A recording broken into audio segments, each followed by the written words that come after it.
Comme les intrigues des meilleurs James Bond, notre mission a eu un rebondissement. On va passer devant le quai de Portsmouth, qui a joué un rôle important dans l'histoire de Fleming. Donc, je veux y jeter un œil.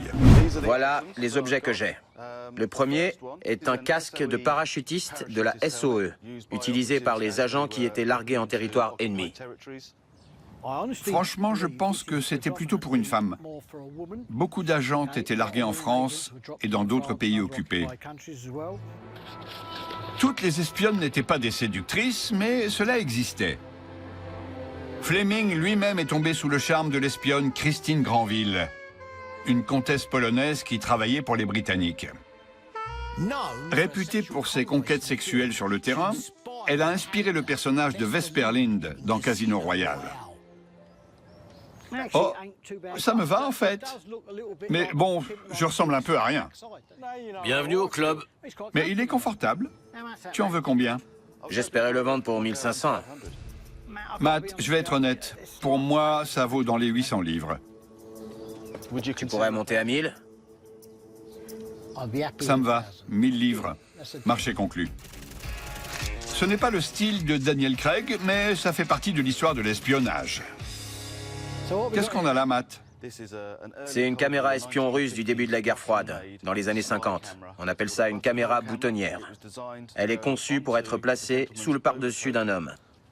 Ce bout-là va dans la poche et permet de prendre des photos en appuyant sur le bouton. Ça fait très James Bond. Nos appareils photos sont minuscules aujourd'hui, mais à l'époque, ceci était un prodige. Et pour avoir cet objet qui fait du bruit sous la veste, il faut des nerfs d'acier. On voit d'où Fleming a tiré son inspiration. Enfin, on voit ses gadgets dans les films, mais on n'imagine pas que ça existe vraiment. Matt, combien ça va me coûter? 500. Elle est cool, mais pas si exceptionnelle. Je t'en donne 300 livres. Je peux pas faire mieux. 400. Écoute, je monte de 50, alors 350 livres. D'accord, vendu. 350, marché conclu. Cet appareil photo est exactement le genre de choses dont le contre-espionnage russe se servait. Donc c'est vraiment parfait.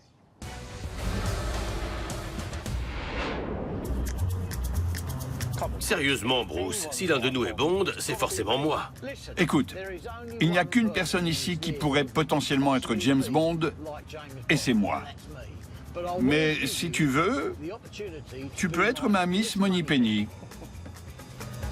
Comme les intrigues des meilleurs James Bond, notre mission a eu un rebondissement. On va passer devant le quai de Portsmouth, qui a joué un rôle important dans l'histoire de Fleming. Donc, je veux y jeter un œil. Le quai de Portsmouth est l'endroit où l'unité d'assaut 30 s'est entraînée pour le raid de Dieppe. Le raid de Dieppe, en août 1942, avait tout d'une opération militaire conventionnelle.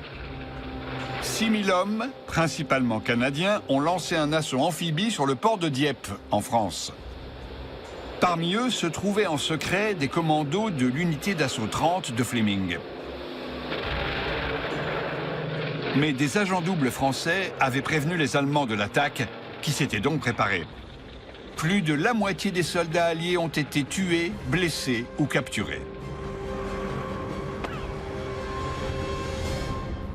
Apparemment, ce port ressemble à celui de Dieppe. La ressemblance entre les deux ports en faisait l'endroit idéal pour que les commandos de Fleming s'entraînent. C'est David au Canada qui a découvert cette controverse à propos du raid de Dieppe.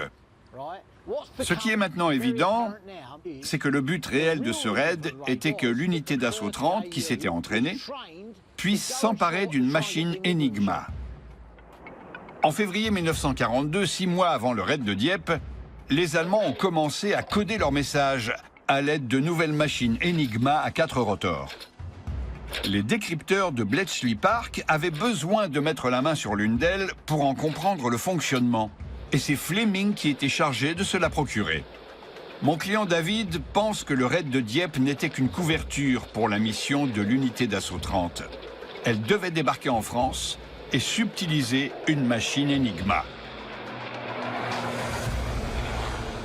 Après tous ces efforts et cette préparation, ils ont réussi à en obtenir une? Non, la bataille était intense. Le raid a été un échec et la plupart des soldats de Fleming ne sont même pas arrivés sur le rivage. Donc, tout ce qu'il s'est passé ici et à Dieppe, c'était les premiers pas de Fleming dans le monde de l'espionnage. Absolument. Génial. Ça valait le coup de passer par ici pour voir ça. Le raid de Dieppe a été un échec. Mais le supérieur de Fleming, dans l'amirauté, a vu le potentiel de l'unité d'assaut 30. Et 3 mois plus tard, elle repassait à l'action. Cette fois-ci à Alger, dans le nord de l'Afrique. Je sais que ce n'était qu'une blague au début. Mais Bruce, je suis probablement mieux taillé pour être James Bond. En plus de mes compétences militaires, j'ai du charme, de l'élégance, je m'habille avec classe et surtout, j'ai plus de cheveux. Écoute, ce n'est même pas une question. Il te manque tout l'essentiel. Pour ce qui est du choix du prochain James Bond, je ne dis pas que je suis le meilleur candidat. Mais je suis meilleur que Freddy. Dan a des objets très intéressants pour nous.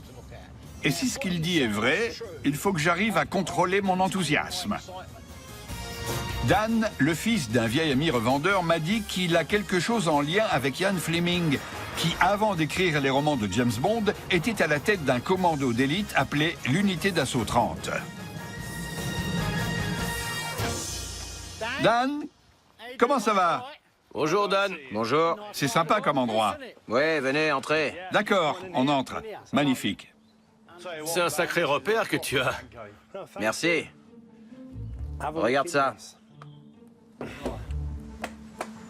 Ceci appartenait à un soldat de l'unité d'assaut 30. L'unité d'assaut 30? Ouais, c'était un sniper, il s'appelait Ron Guy. Non. Génial. Ça va me prendre des semaines de tout passer en revue, mais c'est fantastique. Ça vaut le ticket d'or de Willy Wonka. C'est un condensé de l'histoire personnelle de l'un des agents de Fleming. Cet incroyablement séduisant Ron Guy s'est rendu en territoire ennemi pendant la libération de la France. Il était en Bretagne et faisait partie d'un groupe chargé de s'emparer de torpilles sur les S-boats nazis avant qu'elles ne soient détruites ou renvoyées vers l'Allemagne. C'est également là qu'il a rencontré sa charmante femme Marguerite, membre de la résistance française. C'est quoi ça? Regarde. Incroyable. Les couteaux de combat Fairbairn Sykes étaient réservés aux forces spéciales, y compris l'unité d'assaut 30 de Ian Fleming. Il n'était pas en noir, ils étaient argentés au départ, mais l'argent brille dans l'obscurité, donc il les peignait en noir. Wow. Ça prouve tout. C'est ce qu'on recherche. Ici, il y a des traces de ses exploits de guerre. Je me demande s'il a rencontré Fleming. Ce serait cool. En territoire ennemi, les agents de l'unité d'assaut 30 travaillaient en petits groupes. Comme pour James Bond, leurs supérieurs n'approuvaient pas toujours leurs activités. Ils étaient audacieux, presque téméraires. Le général américain George Patton les appelait les pirates roast-beef. Ils privilégiaient l'effet de surprise et en plus de s'emparer de secrets nazis, ils ont capturé des fuséologues nazis et même l'amiral Karl Dönitz, le successeur d'Hitler. Bon, pas besoin de tourner autour du pot, ça m'intéresse. Je veux tout ça. Tout ce qu'il y a dans la boîte. Combien ça va me coûter? Il faut que ce soit dans les 1200 livres. Je peux te proposer la moitié, 600. Et si on disait 1000? Ça m'intéresse alors, je te propose 900. D'accord, c'est parce que c'est toi, hein? À 900? Ok. Marché conclu pour 900 livres. Ron était si séduisant qu'il aurait pu lui-même jouer James Bond. Et cette collection sert de rappel qu'à l'origine du mythe de Bond, il y avait de véritables histoires d'exploits audacieux. Voici quelque chose qui pourrait t'intéresser, Bruce. Il y a quelques caisses ici qui ont un rapport avec le raid d'Alger. C'est pour le canon de 75 mm modèle Schneider. Ce sont des pièces détachées. Des éjecteurs, de l'huile, toutes sortes de pièces. Et dans la deuxième caisse, C'est une caisse de munitions pour le même canon. tu vois, le F indique que ce sont des munitions françaises, parce que c'est une caisse allemande.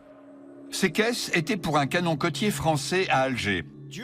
Pendant la guerre, le régime de Vichy, allié aux nazis, contrôlait les ports en Afrique du Nord. C'est quoi le rapport avec Fleming? Parce que l'unité d'assaut 30 a lancé un raid sur Alger en novembre 1942.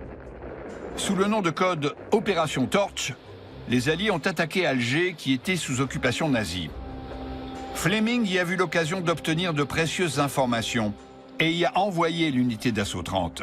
Les agents de Fleming ont pénétré les bureaux du renseignement militaire allemand et y ont trouvé une machine Enigma qu'ils ont volée. Ils l'ont ramenée en Angleterre, à Bletchley Park, où Alan Turing et ses décrypteurs se sont occupés du reste. Si je me rappelle bien, dans le film de James Bond, Bon baiser de Russie, Bond doit s'emparer d'une machine qui ressemble étonnamment à une machine Enigma à 4 rotors. C'est peut-être inspiré du raid d'Alger. Combien pour les caisses? 500 pour les deux. Tu dis 500, mais 200 livres. Si tu montes à 300, ça me va. D'accord, 300 livres, marché conclu. S'être emparé de cette machine Enigma est l'un des moments marquants de la carrière militaire de Fleming en tant que maître espion.